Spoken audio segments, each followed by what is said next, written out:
Have you ever stopped to think about what protects you when you say join a scientific study? Turns out there's this invisible framework, a whole set of powerful rules that were born from some really dark history, all to make sure we're safe. Today, we're going to pull back that curtain and look at the unseen rules of research ethics. I mean, that sounds completely unthinkable, right? A study that's actually designed to give a condition to healthy kids. But what if I told you something chillingly similar actually happened? This question, it's not just a hypothetical. It's really a doorway into a past that we absolutely have to understand.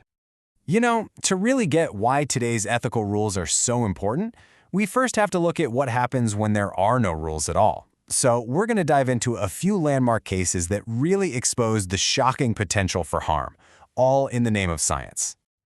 Okay, take a look at this timeline. This is not ancient history. These experiments weren't happening in some distant, unenlightened past. They kicked off in the 20th century, and some of them ran for decades, well into the lifetimes of our parents and grandparents. We're going to start with the longest, and by far the most infamous one. Just try to imagine this. For 40 years, starting all the way back in 1932, an official U.S. government study just watched the devastating effects of untreated syphilis in hundreds of men. The goal was never to treat them, just to observe what happened. It's now one of the most notorious projects in American history. The betrayal here was just absolute. These 399 men were told they were getting free treatment for something called bad blood. They were never told they had syphilis. And what's worse, even when penicillin became a standard cure in the 1940s, it was deliberately withheld from them. The researchers exploited this poor African-American community using the promise of free medical care to keep them coming back year after year. Yeah, the Tuskegee study is now seen as the ultimate betrayal in medical research. When it was finally exposed in 1972, the shockwaves were so huge, they demanded change. But tragically, it wasn't the only study where vulnerable people were hurt in the name of science. So, around the same time Tuskegee was going on, another tragedy was unfolding in New York. At the Willowbrook State School, the subjects were children with intellectual disabilities. And the research goal? To watch the effects of the hepatitis virus by, get this, deliberately infecting them. The ethical breakdown here was just layered. Not only did they infect kids on purpose, but they totally exploited desperate parents. The institution was horribly overcrowded, so the researchers basically offered a spot on the hepatitis ward as a way to jump the line. The consent forms were completely misleading, making it sound like a protective vaccine. They targeted one of our most vulnerable populations and used parental desperation as leverage. That's just awful. And that brings us right back to our opening question. In 1939, a grad student at the University of Iowa conducted a study on orphans. The whole point was to see if negative verbal labeling could actually make normally speaking children start to stutter. It later became known, fittingly, as the Monster Study. So the researchers subjected these normally speaking kids to intense negative feedback, telling them over and over they showed signs of stuttering. Now, the study didn't create full-blown stutterers, but the research notes showed these children became withdrawn, self-conscious about speaking. That's clear psychological harm.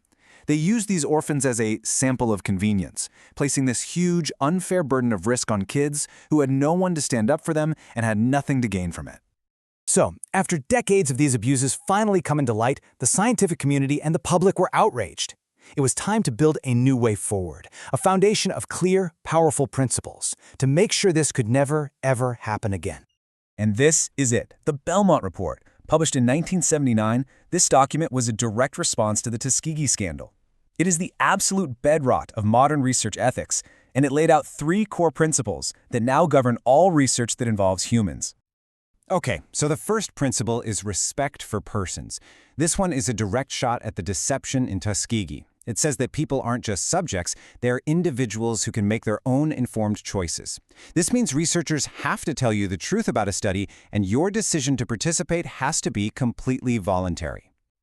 Next up is beneficence, which you probably know as do no harm. This is a direct answer to studies like Willowbrook. It puts an absolute duty on researchers to protect the people in their studies, to constantly be weighing the scales, to maximize any benefits and minimize all possible risks. And the third piece of the puzzle is justice. This is all about fairness. It asks the question, who is bearing the burden of this research? This principle is standing right up against the exploitation we saw in the Tudor study. It means researchers can't just pick on a convenient or vulnerable group. The risks and benefits of science have to be shared fairly. It's so clear when you lay it out like this, isn't it? You can see the direct line from the problem to the solution. Respect for persons? That answers the deception of Tuskegee. Beneficence? That answers the deliberate harm at Willowbrook. And justice? That answers the exploitation of the orphans in the Tudor study. Each principle was literally forged from a specific, terrible failure. So these principles are great and all, but how do we make sure they're actually being followed? Let's take a look at the modern safeguards that put the Belmont Report into action every single day. This right here is the key. Before any research with humans can even start at a university or a hospital, it has to get past the Institutional Review Board, or IRB. You can think of them as the ethics gatekeepers. They scrutinize every single detail of a research plan, weigh the risks and benefits, and check it against those three core principles. They can approve it, demand changes, or just shut it down completely. And the IRB pays very close attention to informed consent. Just look at the difference here. On the left, you've got coercion, linking something essential like your medical care to joining a study. But on the right, that's true consent. It's voluntary, you understand the risks, and you know you can walk away at any time for any reason with no consequences.